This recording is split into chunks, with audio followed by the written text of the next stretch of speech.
कल्पना करें कि आप एक रस्सी को पूरी ताकत से पकड़ रहे हैं, जिससे आपकी हथेलियां जल रही हैं, जैसे तनाव बढ़ रहा है। आप जानते हैं कि आपको इस रस्सी को छोड़ देना चाहिए, लेकिन डर आपको इसे पकड़ने पर मजबूर करता है।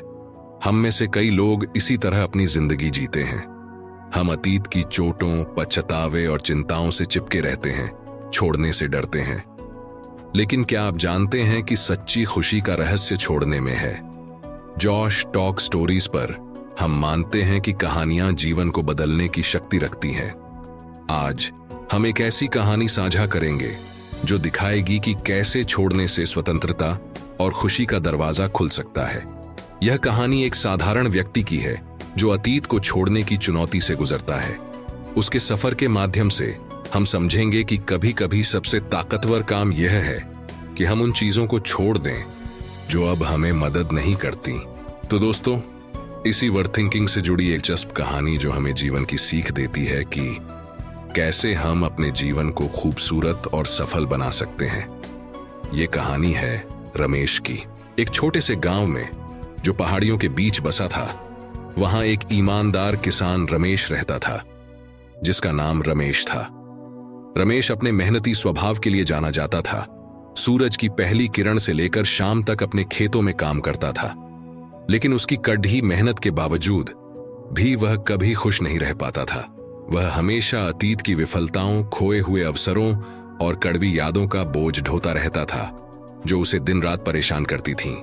रमेश का मन एक युद्ध भूमि की तरह बन गया था।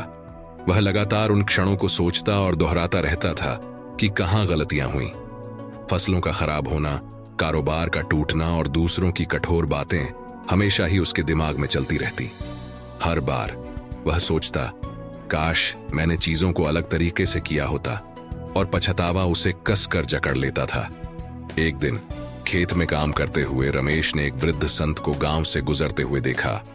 संत, जो अपनी बुद्धिमत्ता के लिए प्रसिद्ध थे, ने रमेश के चेहरे पर गहरी चिंता देखी। उन्होंने रमेश से पूछा, बेटा, तुम इतने परेशान क्यों हो? रमेश ने अपनी समस्याओं को उन संत महात्मा के सामने साझा करने का प्रयत्न किया और संत को अपने पछतावे और चिंताओं के बारे में बताया। उसने बताया कि कैसे बीते समय में चूक गए मौके, दूसरों की कठोर बातें और भविष्य के डर उसे लगातार कचोटते रहते हैं। संत ने धैर्यपूर्वक रमेश को सुना और सिर झुकाया जब रमेश ने अपनी बात पूरी की। जब रमेश ने अपनी बात समाप्त की तो संत ने हल्की मुस्कान के साथ कहा, मैं देख रहा हूं कि तुम बहुत सारी चीजों को पकड़े हुए हो जो अब तुम्हारे काम की नहीं है, जिसकी वजह से तुम आज को सही ढंग से नहीं जी रहे हो। तुम अतीत में ही अटके हुए हो, जबकि उसका कोई महत्व नहीं है अब तुम्हारे जीवन में। क्या तुम सच में इससे बाहर निकलना चाहते हो? क्या तुम सच्ची शांति का रहस्य जानना चाहोगे? रमेश ने राहत की उम्मीद में जल्दी से हां कहा। संत रमेश को पास की नदी के किनारे ले गए, जहां पानी धीरे धीरे बह रहा था, जो अपने साथ सूखे पत्ते, लकड़ी की छड़ें और अन्य कचरा बहाकर ले जा रही थी। संत ने एक बड़ा पत्थर उठाया और उसे रमेश को दिया। इस पत्थर को पकड़ो, उन्होंने रमेश को निर्देश दिया।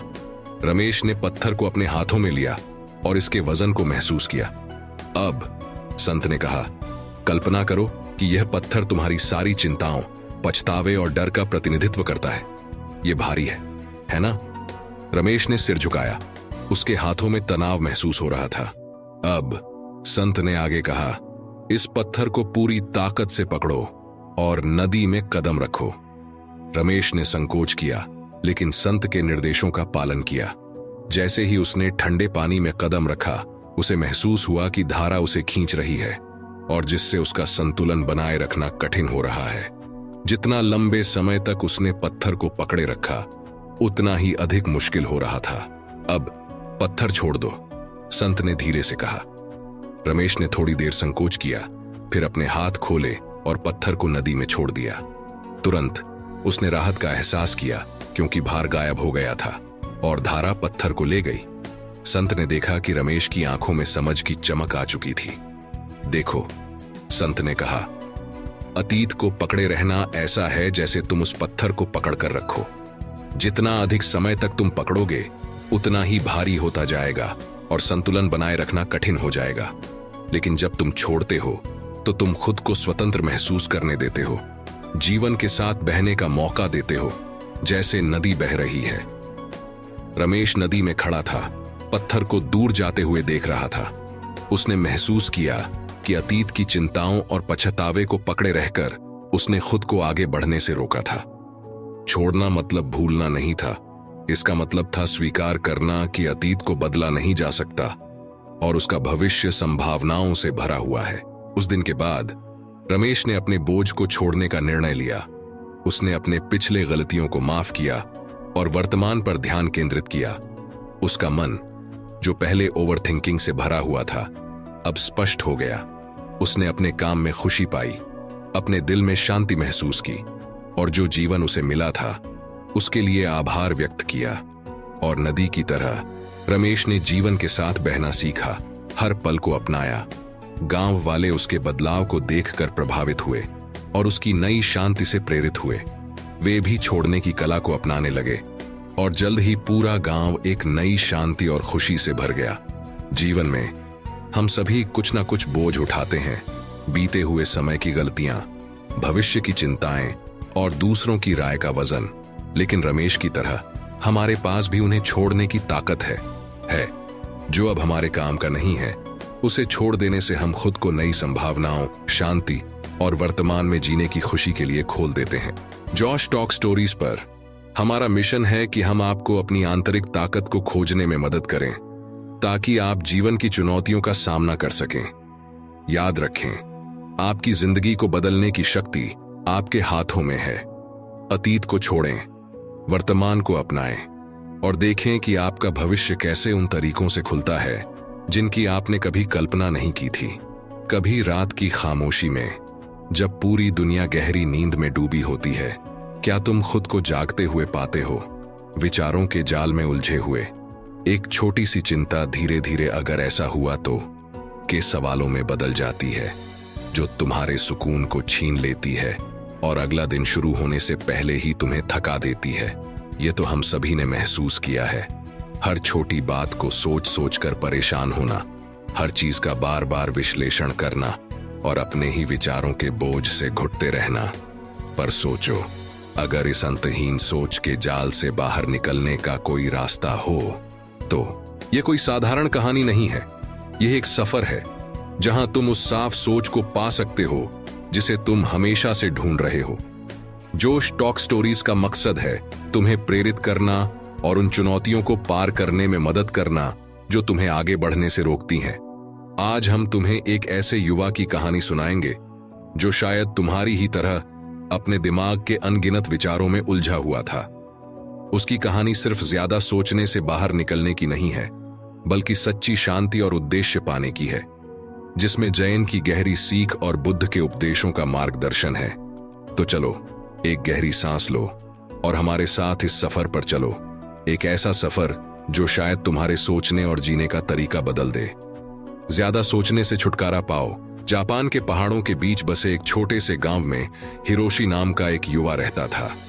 बाहर से देखने पर लगता था कि हिरोशी के पास सब कुछ था, अपने परिवार का सफल व्यवसाय, एक प्यारा परिवार और गांव में आदर और सम्मान। लेकिन इन सब के बावजूद हिरोशी के मन में हमेशा एक तूफान सा चलता रहता था। वह अपने विचारों के जाल में ऐसा उलझा हुआ था कि उससे बाहर निकल पाना उसके लिए लगभग असंभव हो गया था। उसका मन किसी कैद में था और वो ज्यादा सोचने की आदत से परेशान था, जो उसकी समझ को धुंधला कर देती और उसकी आत्मा को कमजोर कर देती।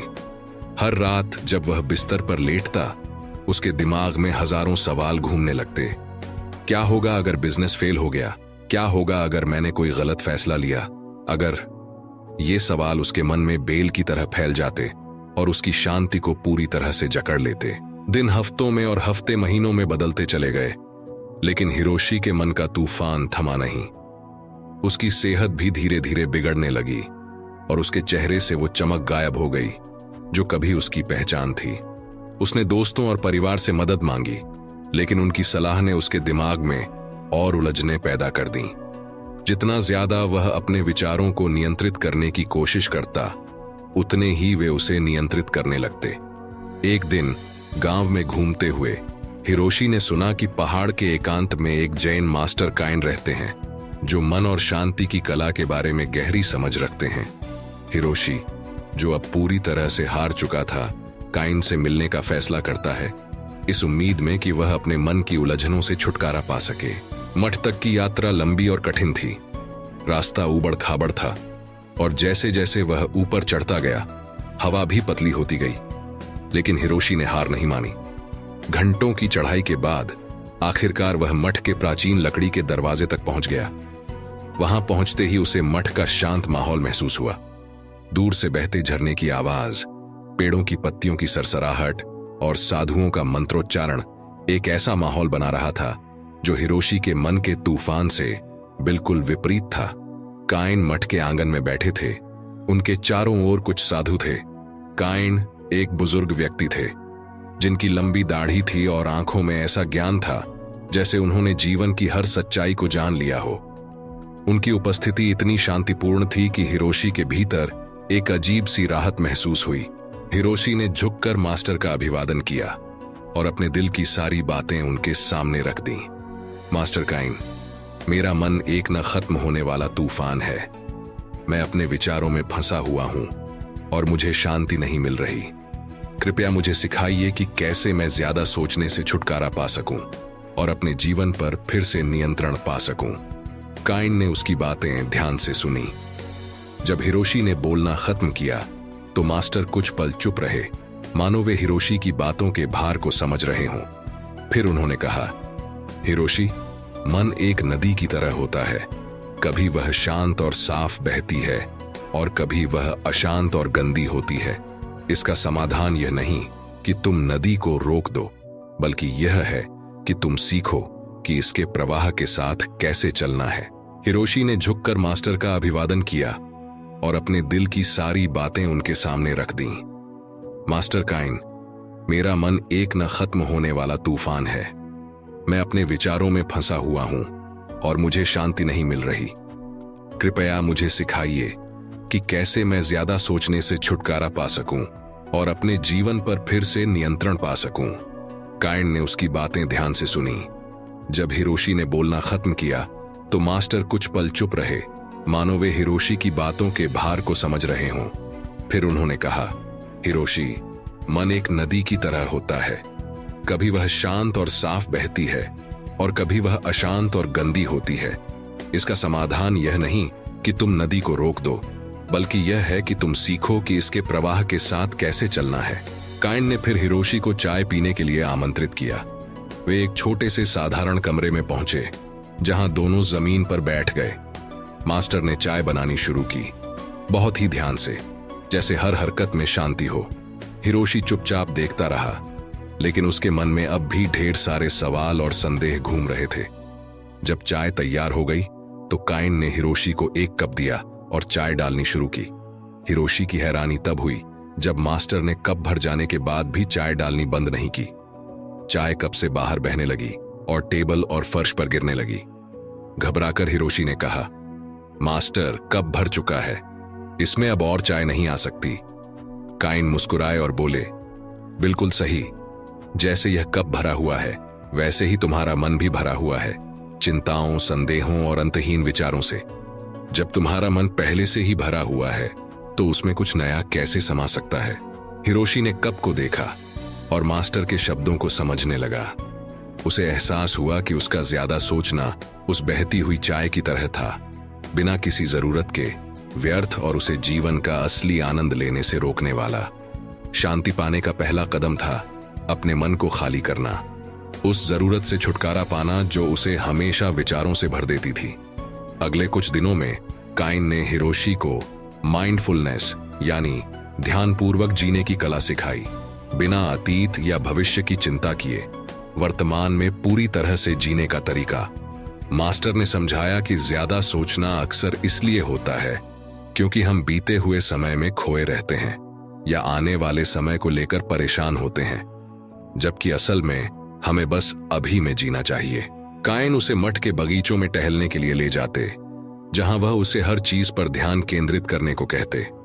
फूलों के चमकते रंगों पर, पक्षियों की चहचहाहट पर और पैरों के नीचे की मिट्टी की महक पर। शुरू में हिरोशी को बहुत दिक्कत हुई। उसका मन बार बार वापस उन चिंताओं की ओर खिंच जाता, लेकिन काइन की सौम्य शिक्षाओं से वह धीरे धीरे वर्तमान में रहना सीखने लगा, भले ही कुछ समय के लिए ही सही। एक शाम जब वे झरने के पास बैठे थे, काइन ने बुद्ध से जुड़ी एक कहानी सुनाई। कहते हैं, बुद्ध ने एक बार अपने शिष्यों से पूछा, तुम एक गिलास पानी कितनी देर तक पकड़ सकते हो? एक शिष्य ने कहा, कुछ मिनटों तक। दूसरे ने कहा, 1 घंटे तक। तीसरे ने कहा, पूरे दिन। बुद्ध मुस्कुराए और बोले, गिलास को पकड़ने की अवधि मायने नहीं रखती। जितनी देर तुम इसे पकड़ोगे उतना ही भारी होता जाएगा। आखिरकार यह तुम्हें चोट पहुंचाएगा। तुम्हारे विचार और चिंताएं भी ऐसे ही होते हैं। जितना ज्यादा तुम उन्हें पकड़ कर रखोगे उतना ही वे तुम्हें परेशान करेंगे। इस कहानी ने हिरोशी के मन में गहरा असर डाला। उसने समझा कि वह अपने विचारों और चिंताओं को बहुत लंबे समय से पकड़े हुए था, जिससे वे उसके जीवन पर भारी पड़ने लगे थे। शांति पाने का रास्ता यह नहीं था कि वह अपने विचारों को खत्म कर दे, बल्कि यह कि वह उन्हें ज्यादा देर तक न पकड़े रखे। जैसे जैसे हफ्ते बीतते गए, हिरोशी ने खुद में एक बदलाव महसूस किया।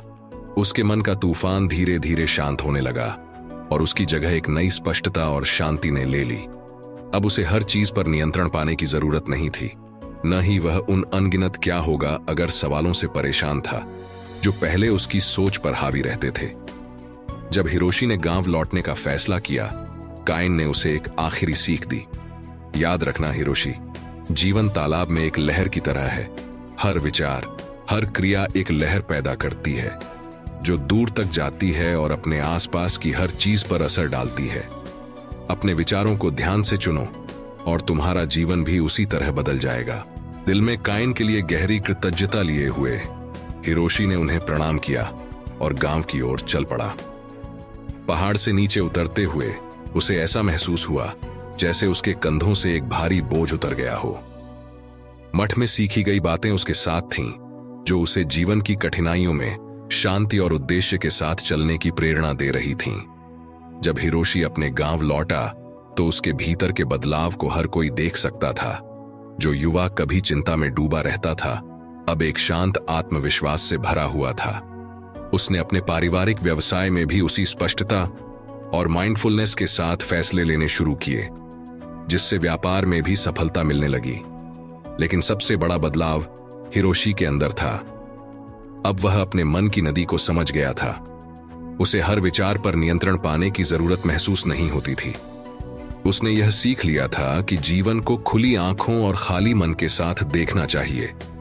उसके भीतर कभी चलने वाला तूफान अब शांत हो चुका था और उसने उस शांति और स्वतंत्रता को पा लिया था जिसकी उसे हमेशा तलाश थी।